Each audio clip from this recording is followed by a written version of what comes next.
Lorika, vandag se vraag is, ek is altyd moeg. Wanneer is moegheid emosioneel? O, Chris is hier gat, ons trek los, Lorika. Wanneer is moegheid Dis 'n emosioneel? grootte.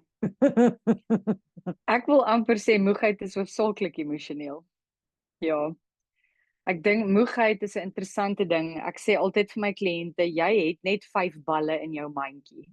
En as jy 'n bal weggee sonder om 'n as jy 'n energiebal weggee sonder om 'n energiebal terug te kry, dan is jy tekort. En as jy nie eers weet waar jy energieballe weggee nie, dan voor jy weet dat jy glad nie meer energieballe in jou mandjie oor nie. En as 'n mens dit so begin raak sien en begin identifiseer, dan kan jy begin agterkom, maar wag 'n bietjie, waar is ek die heeltyd tekort en ja, en hoeveel kos hierdie my éventueel eintlik, ja. Wat tel as energieballe? Wat is dit wat vir ons energie gee? Dit is so 'n persoonlike ding, nê, want elke persoon het hulle eie goeders wat vir hulle energie gee en goeders wat hulle energie wegneem, nê. Wat ek wel vind is as jy byvoorbeeld 'n stokperdjie vind wat jou siel voed. Dit is die wonderlikste ding om jou energieballe terug te sit. Dit vat wel tyd en dit vat tyd alleen, want dis selde dat jy stokperdjies met ander mense beoefen. En hierdie is belangrik wat ek nou sê, want baie keer byvoorbeeld of jy houtwerk doen en of jy verf en of jy bak, is dit eintlik net jy in jou kombuis of in jou werkswinkel of besig om te hardloop of besig om, jy weet, te hike of wat ook al. En dit kan soms langs ander mense plaasvind, maar dis nie saam met ander mense nie. En dis belangrik wat ek hier sê. In verhoudings is ons saam met ander mense, maar in 'n stokperdjie is dit eintlik jy met jou stokperdjie. Jy sit dalk langs iemand anders, maar jy is besig om te stap, jy is besig om te verf, jy is besig om iets met jou by die houtwerk te doen of wat ook al die storie daar is. So stokperdjies is 'n groot een. Die ander een is ek dink spiritueel, dit hang af hoe jy jouself spiritueel voed. Het sy wat ook al jou geloofs-oortuiging is, om tyd te spandeer in daai stilte met jou spirituele fokuspunt is wonderlik wat energie betref.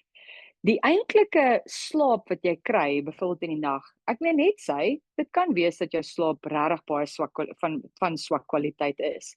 Dan sal dit jou fisies moeg maak wat jou minder in staat stel om jou energieballe deur die dag te beskerm. So dit sal tipies 'n rol speel in hoe goed jy slaap of nie. Ek meen ons almal weet, as jy 'n rowwe nag agter die rug het, goeie genade, jy kan nie eers besluite neem nie. Jy weet nie wat is bo en wat is onder nie. So dit speel ook definitief 'n rol. Ja. Maar Want nou ja.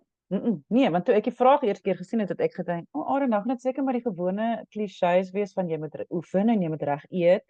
Maar dis nou goed dat jy het gesê dat die fisieke is juis dit wat ons in staat stel om ons emosionele regulering te doen. En ek dink baie keer omdat ons moet dink sielkunde, die brein en die lyf is mos heeltemal apart van mekaar. Dit is asof mense dit mos so hanteer, ons sien dit so, ons het so half hierdie hele prentjie van jou brein en jou lyf funksioneer heeltemal van mekaar af, onafhanklik. Hulle kompartmentaliseer dit, ja. Jy weet, ek dink nogal daaraan, selfs wanneer jy erkenning gee aan jou emosies, en ek gaan nou 'n bietjie noem oor die balle wat jy weggee en onder wat omstandighede jy dit weggee. Dit gebeur so baie wanneer 'n kliënt uit my praktyk uitloop en dan dink ek, "Jesus, dit was 'n rowwe sessie geweest. Sjoe, hierdie persoon het vandag hekkies oorkom wat groot, jy weet, 'n groot beweging in hulle lewe gaan beteken." En dan kry jy gewoonlik na die tyd 'n boodskap wat sê, "Dankie vir vandag se sessie. Dis ongelooflik hoeveel beter ek nou voel. Dankie dat ek hierdie moeilike gesprekke met jou kan hê. Ek voel of ek nou so baie energie het." En dit is interessant, die oomblik wat jy ode gee aan jou emosies, maak nie saak hoe swaar of hoe sleg of hoe bitter daai emosies is nie. Die oomblik wat jy ode gee daaraan, dan voel jy sommer jy kan asemhaal weer en hierdie goeters belemmer nie jou vooruitgang en jou groei en jou koneksie met mense nie. So selfs dit is 'n manier om energie te kry, maar so ook is die teenoorgestelde relevant. Die manier hoe jy energieballe weggee, is ook byvoorbeeld om jou woede te sluk die hele tyd. Om jou hartseer oor goeters te onderdruk. Jy weet, om die hele tyd te moet sterk wees vir almal om jou. Jy weet, daai mede-afhanklikheid. Mede-afhanklikheid is 'n 'n balkiller, hoor. Jy gooi net balle uit daai mandjie uit as jy mede-afhanklik is. En dan, jy weet, om die hele tyd ander mense eerste te sit wat deel vorm van mede-afhanklikheid.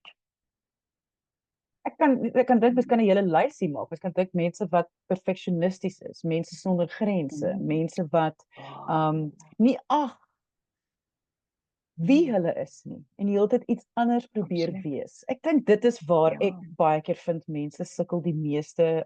Natuurlik mense het verskillende rolle wat mense vervul. Mens is nie altyd wie jy wil wees of is in alle kontekste nie. Maar as jy gaan probeer om jouself te fnuik, dink ek, en die hele tyd aanhou te probeer om iets te wees wat jy nie is nie, dan gaan jy jouself in die voet skiet. Absoluut. Ek dink daar's 'n element van aanpasbaarheid in verskillende omgewings, maar dit behoort nie energie weg te vat by jou nie. Dis wanneer jy vals moet wees om aan te pas in 'n omgewing wat die probleem lê. En daar moet jy jouself afvra, is dit daai onkoste werd? Want wat gee ek regtig prys? Jy weet die hele lewe, alles is heeltyd in 'n weegskaal. As ek iemand anders prioritiseer, gaan ek myself ek gaan nie aan myself oorde of agting of prioriteit gee nie.